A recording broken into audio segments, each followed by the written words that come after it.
Good morning, YouTube. All right, we are making some smoky bacon cheddar potatoes. And I don't know where my camera is.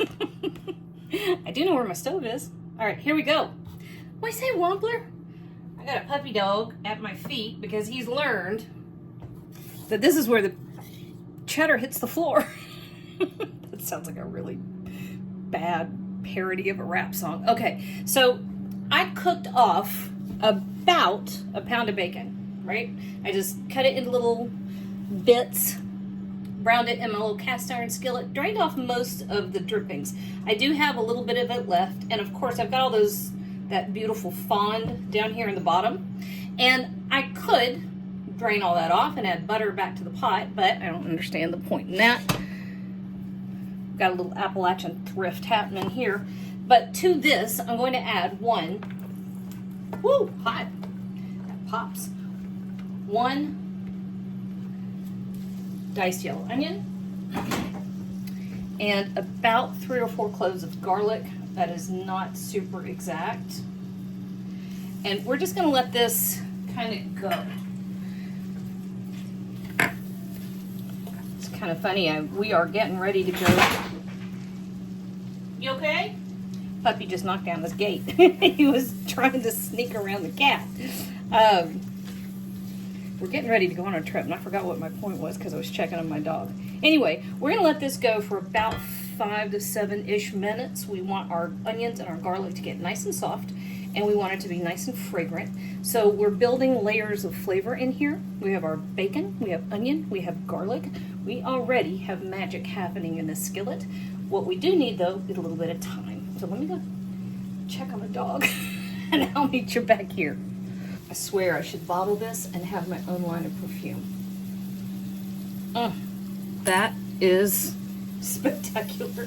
All right, so we're just getting nice and soft and fragrant. All the good things. And we're gonna build our sauce right in our skillet. So to this, we're gonna add a fat 1/4 cup of flour. And I say fat because I didn't measure it too much, but you want it to be generous. So I guess closer to 1/3, not exact, obviously.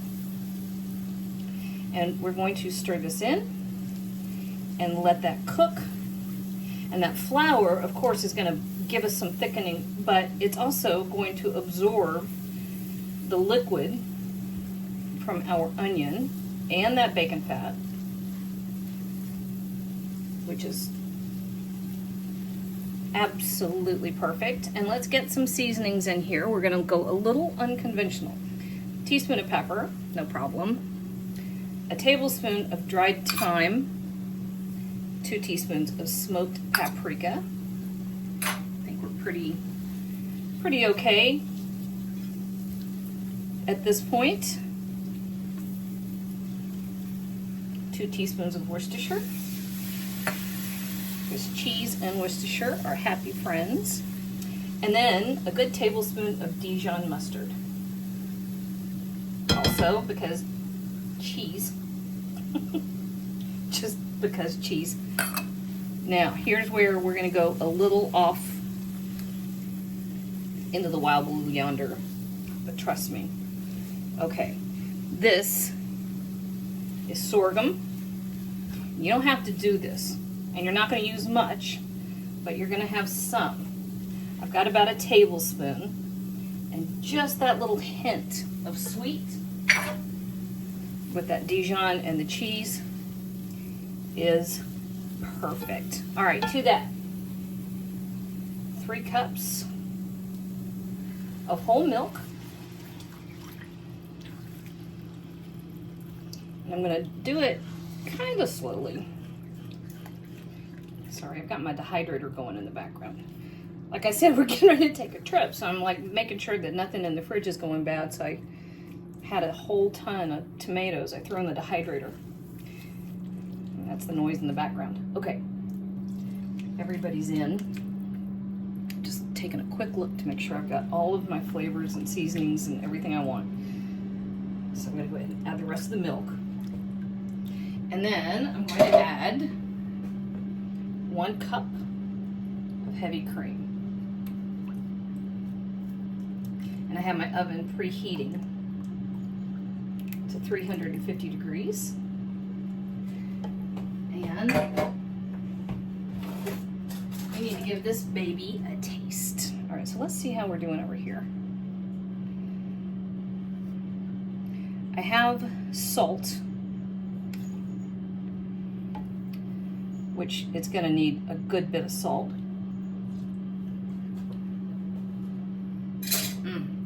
Yep, going all in 2 teaspoons. It may need a touch more. And I think I do want to give it another whack of pepper. A little bit lazy. I did not grind my own, so that's on me. But let's let that kind of do its thing. And I'm going to come over here and slice our potatoes. And we want about 3 to 3.5 pounds of potatoes, nice and thin. And just because none of this is interesting, I took a little touch of the bacon grease and I brushed my 9x13, and we're gonna layer everybody in here.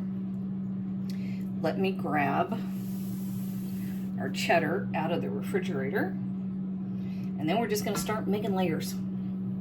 All right, I'm not gonna make you watch me do all the layers, but we are gonna get started.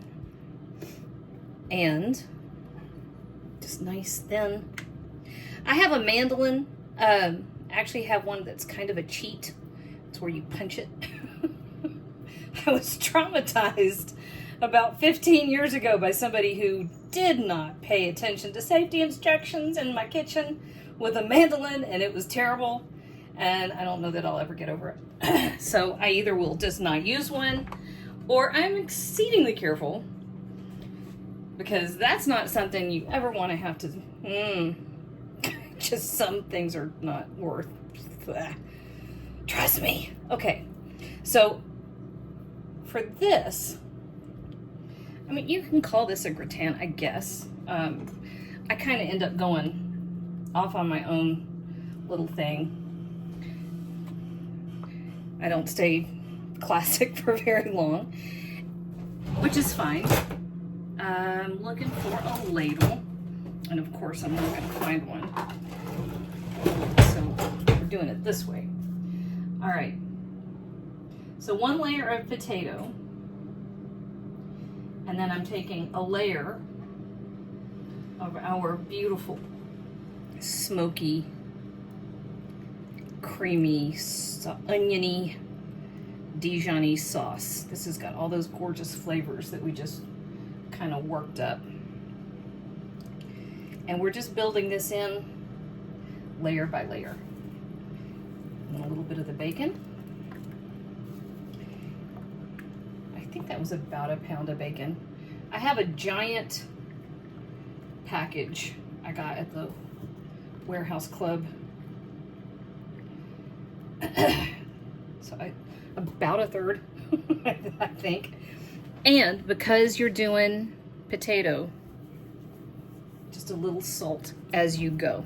All right, now this is it. We're just going to keep going right over the top.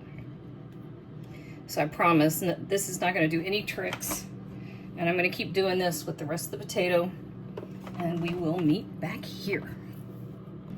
All right, I think all together I had 5 layers. My potatoes were wafer thin. Good Lord, I thought about that in a million years. Very, very, very thin potatoes. Okay. And I pretty much ran out of bacon. But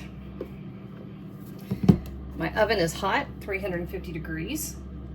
And I'm going to cover this, and it's going to go into that hot oven for 45 minutes with the foil on.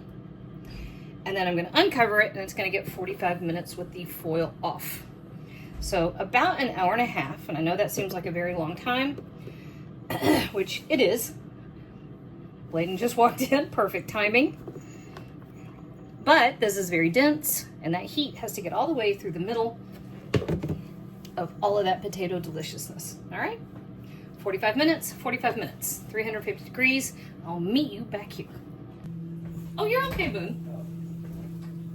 Boone was unloading the dishwasher for me. brain away. Will you close that oven? Yes, I will. You hear it? That's our song.